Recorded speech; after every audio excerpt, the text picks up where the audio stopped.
Morning. You're on the Deadline Report with Ben Vidgen Investigates Fresh FM. If you're listening out on this on the radio, we're going to have some musical breaks in between. And if you're watching a podcast, then you can just go and make a little cup of tea every time I say pause and break. Right, so this morning's show that we're actually working on is the tragedy in Beirut involving the explosion on the port.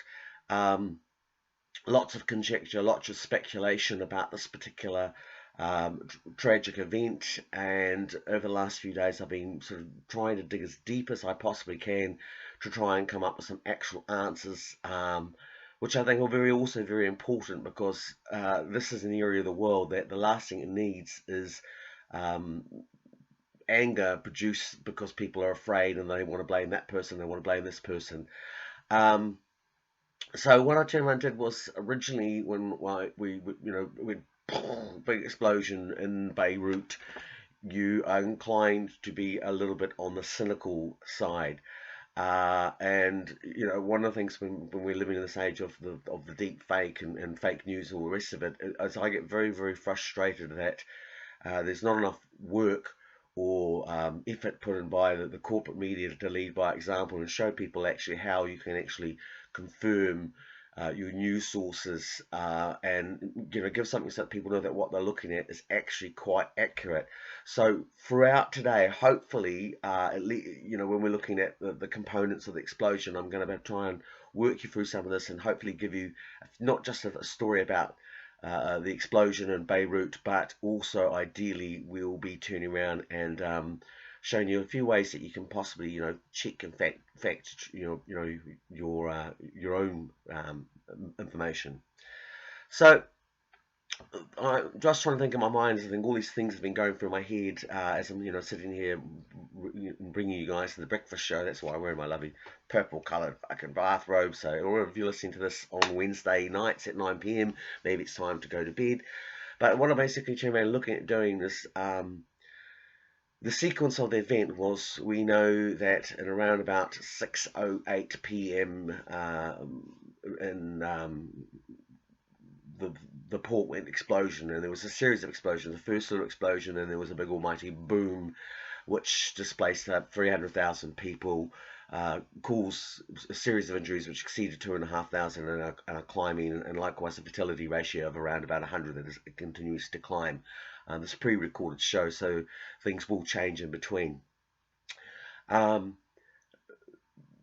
the very first issue, of course, was finding out where the explosion occurred, and I'm not unfamiliar with Beirut. I did my dissertation in political science on the history of Middle Eastern, Western European-based terrorism. So for about 30 years, while I was at university, I knew everything about this area and all the different players.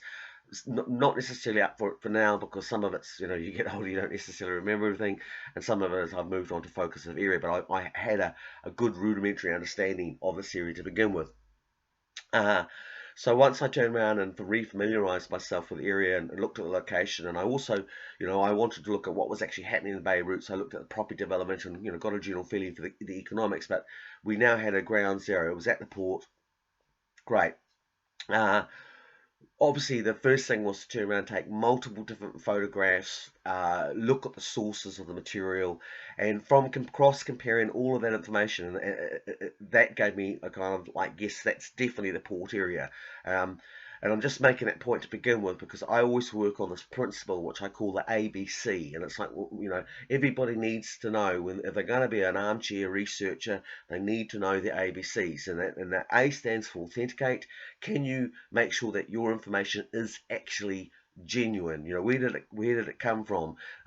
Which leads to the next issue point is, does it have a backed up sources? So it's not just good enough to see a photo and go, wow, look, that's the evidence.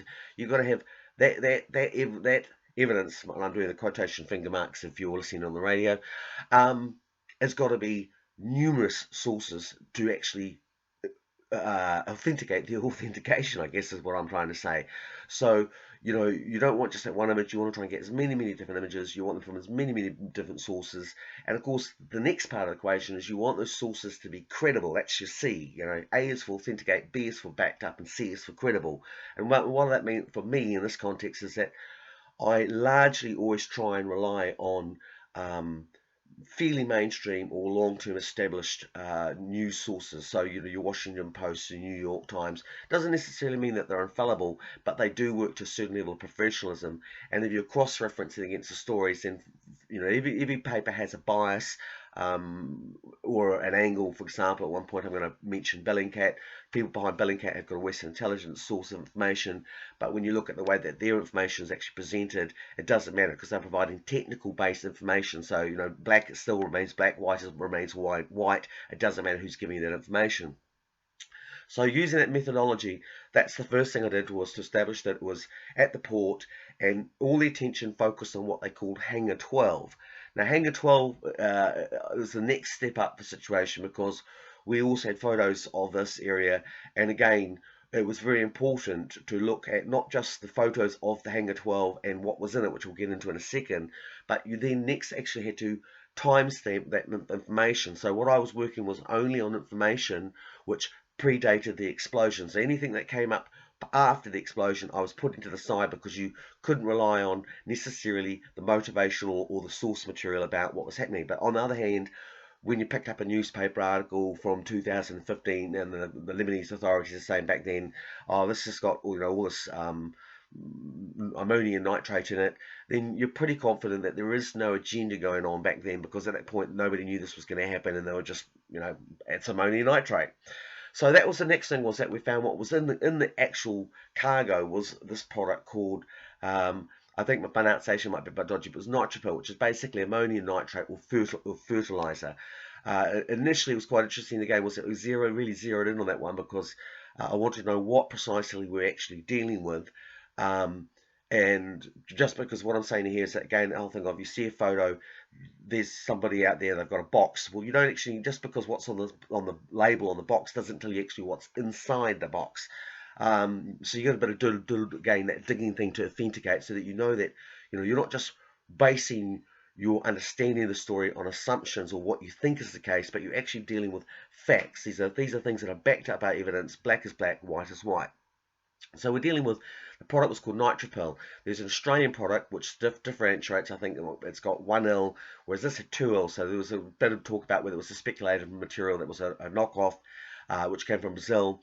And then when we look closer, we turn around later on, when we were able to actually authenticate the content, and more photos that came out from the content of this ammonium nitrate, we could actually see that it came from a company in Georgia. Don't ask me to pronounce it. Again, if you're listening on the radio or you're watching the podcast, there will be later on a video which we will just simply call the Beirut tragedy. So when you go to my website today, which is postmanproductions.com, or Ben Vidgen Investigates, postmanproductions.com, just look for the one that says Beirut tragedy. So there will be visuals in there. So if you want to find out the name, cross-reference, there's the information material itself. So what we did was, we had the warehouse, this particular product, which was ammonia nitrate, and basically the next question became was, well, you know, are we sure it's ammonium nitrate? Is it, you know, do we know that when that photo was taken? And we didn't. A lot of the very initial issues that we actually had going on was that while there was lots of photographic material actually out there, especially when it came to things like the ammonium nitrate, it became very difficult, because this material would appear, and yet there was no name of any photographer behind this, or a news agency, or an explanation about where the source material came from. Those are sort of things which really normally get me very, very wary. And I think I probably, for a long time, was sort of leaning towards the situation, say, well, I think maybe we've got some kind of, you know, terrorism attack going on here, because there does seem to be some form of disinformation going on. However, and eventually, by the quantity of material that we actually had, and from looking at from the different angles, you know, we started to go, well, actually, no, this is in the right place, and that building is there, and it's consistent with what we can see in the building. So we definitely know that that product marked as ammonium nitrate had existed, had been brought into Lebanon 2015, We know that that building existed, so that when we see the ammonium nitrate outside that building, yes, we can confirm that it's that building, because people like Bellingcat said, well, if you look at that particular landmark over there, you can cross-reference that. So they did a very good photo analysis. And it doesn't matter, I said, these guys have got a Israeli-US connection, but it doesn't matter if you go and look at it. It's the technicality of what they're providing is the important.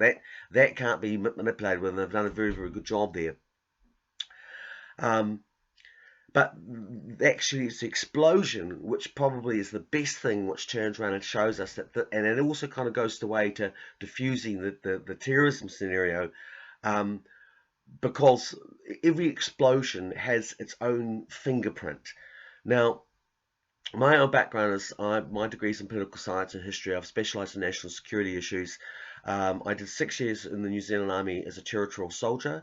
I was a private and a bombardier, which is kind of like the lowest rank. So I don't want to misconstrue that I was any 007 or anything like that. I was just one of the boys, as it was. But my original postings were in artillery intelligence. That's basically looking at how the intelligence behind explosions and explosive material or pyrotechnics. Again, as a low-level person in the territorial forces during events cutbacks, I didn't necessarily always get the immersion training that you would normally have if you do the full professional and you're maybe in a larger army. But along the way, I was in artillery, and I was attached to counterintelligence and force intelligence groups. So for 6 years, I was largely very, very much immersed in things that went boom, boom, and that combined with my background in broadcasting and combined with my sort of sideline with music production means that I've got a very discerning ear. And I mention all this because the first issue that occurs to me was, okay, even when I got to the point when I was satisfied myself that the source material is ammonium nitrate, and I'll explain why it's so explosive shortly, but I was going, well, what's the first explosion? And we were hearing, there was talk about there was fireworks in the building. It was a major general in Lebanon turned around and said, well, it's not fireworks, that's a bit naive, it's actually high level explosives. But then you have this ammonium nitrate, so you go, well, what's going on here? And then the question became, of course, was that various other people, I think, one was from a company called Tamar, which also is based in Fertiliser, an Israeli-based company, was saying, well, sounds like, there's sounds of fireworks going on because you can hear and you can see the little sparks. And that was backed up by another person from another US intelligence affiliated think tank saying, oh, fireworks, you can see the sparks. And I wasn't buying it, because you hear the pop, and while it sounded very similar to a puha, there was more of a kind of a plastic component to the ear, and I was sort of racking my brain, and I knew that I knew the sound, and I was running through all the different, small arms and side arms that I've been around, and going, no, it's not that, it's not that, it's not that. And it was actually my neighbour cracked it last night. We were having a few beers around the thing. He said, oh, it sounded like drums exploding. And that's when the penny dropped in my brain. I went, of course. Each of these ammonia was stored in 1,000 kg bags, which are they're made from basically plastical material. I know quite a bit about the substance at the moment too, because I've just spent 6 months investigating ammonia fertilizer, or fertilizer that produces ammonia that's been stored down in Southland.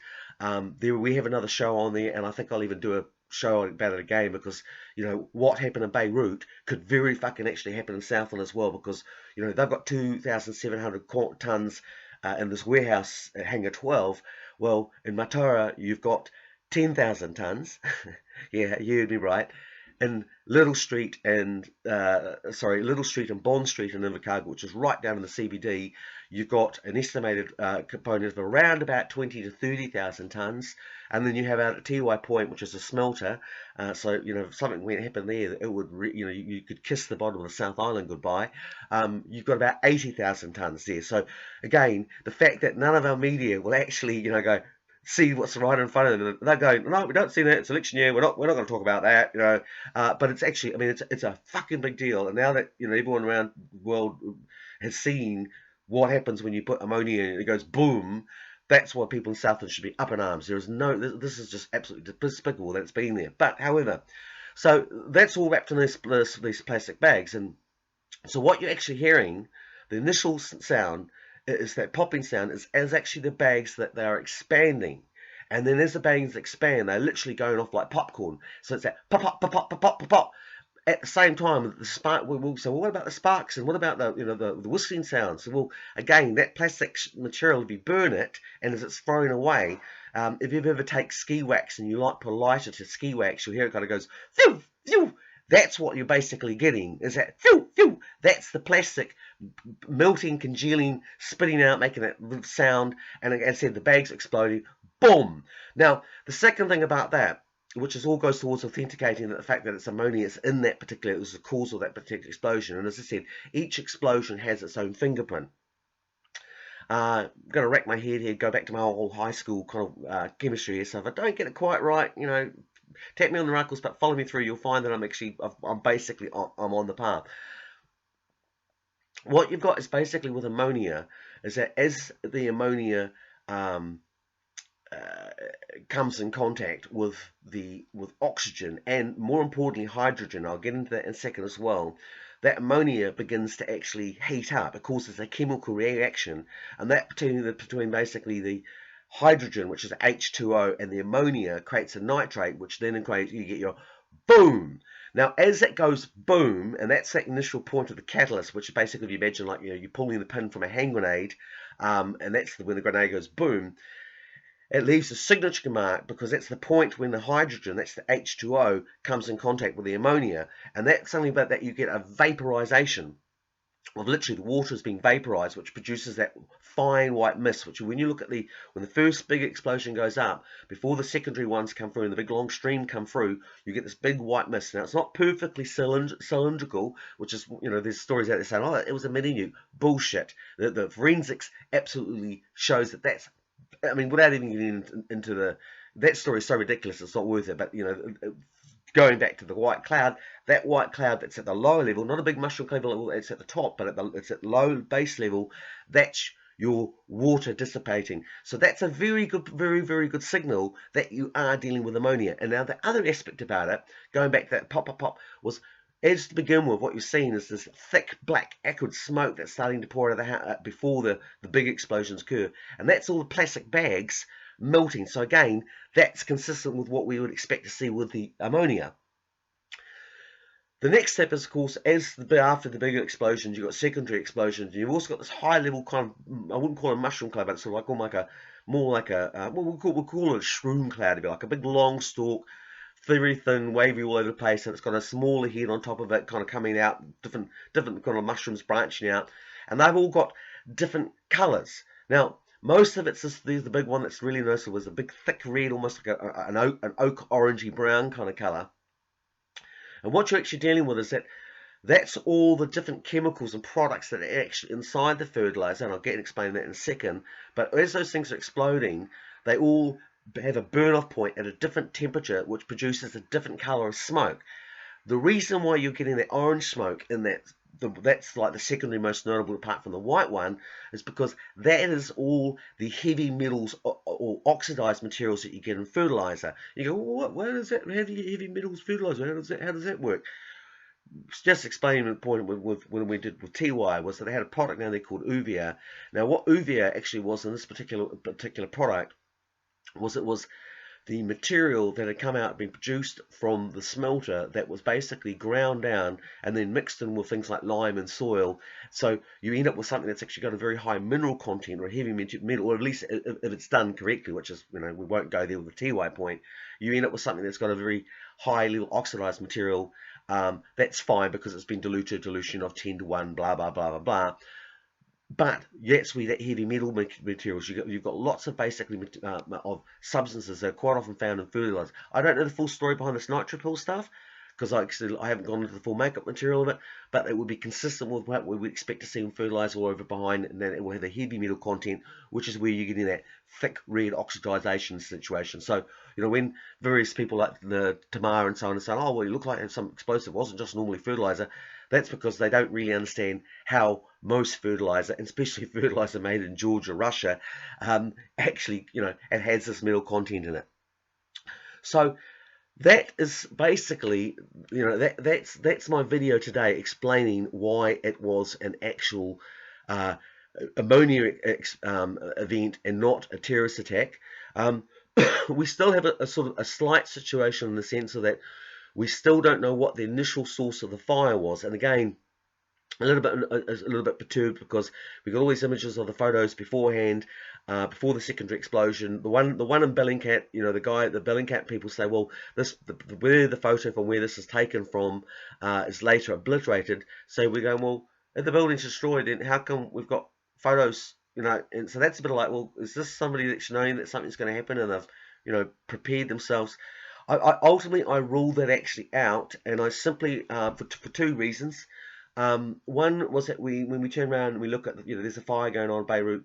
Beirut's built on hell. Everyone's going to see it. Everyone's going to, in this age of cell phones, everyone's going to bring out their phones. So yes, there is going to be lots and lots of people looking in.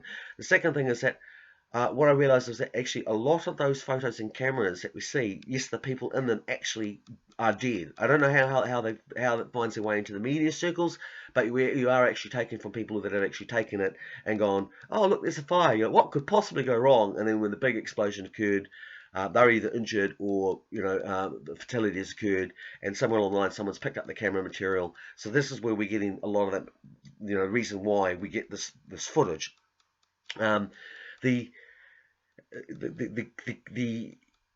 core that we talked about, they also talked about the fact that they're saying that, and this is Lebanese local television, was saying that there was welders that were active at that site before the explosions.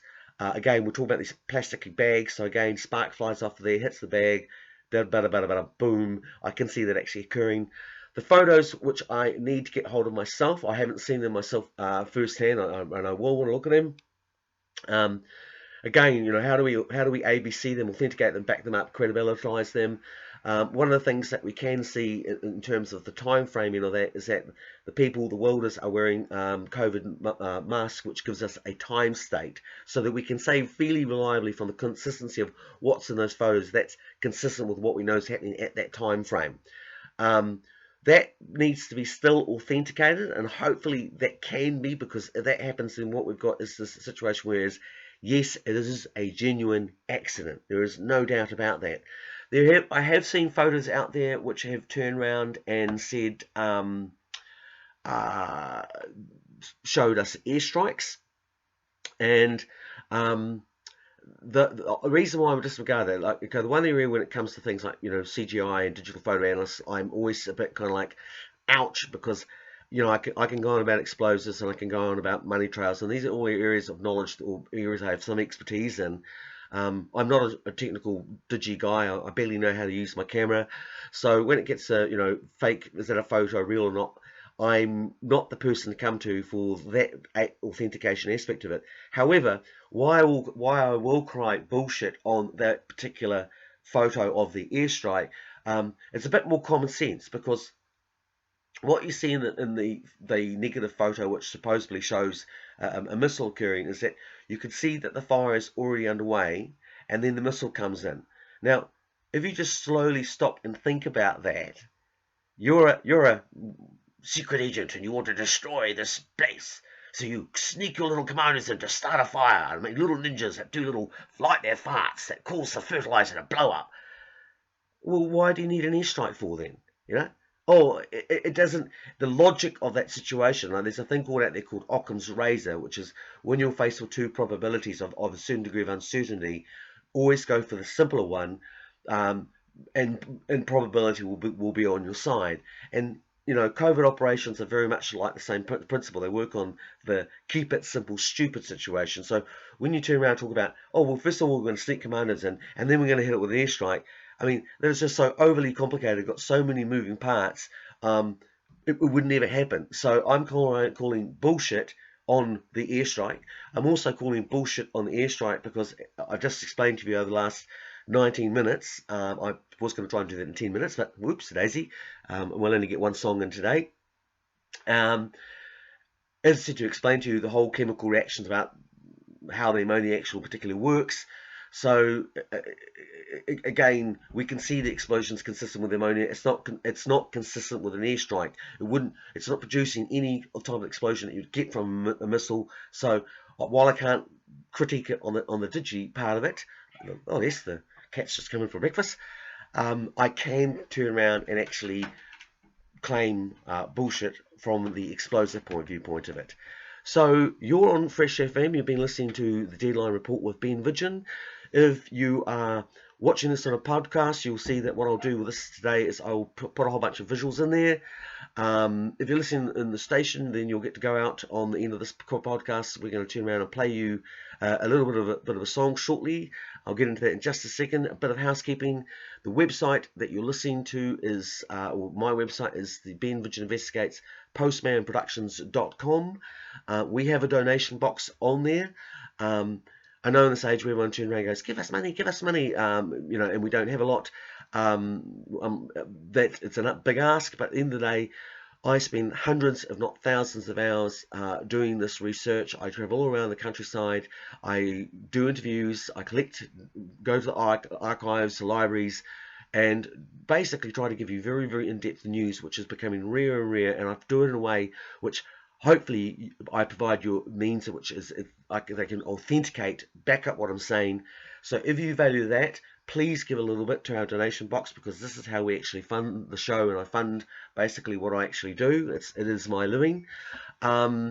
Otherwise, I think what we will do is go out today on, because it's Beirut and explosions. There's all sorts of songs that immediately popped into my mind.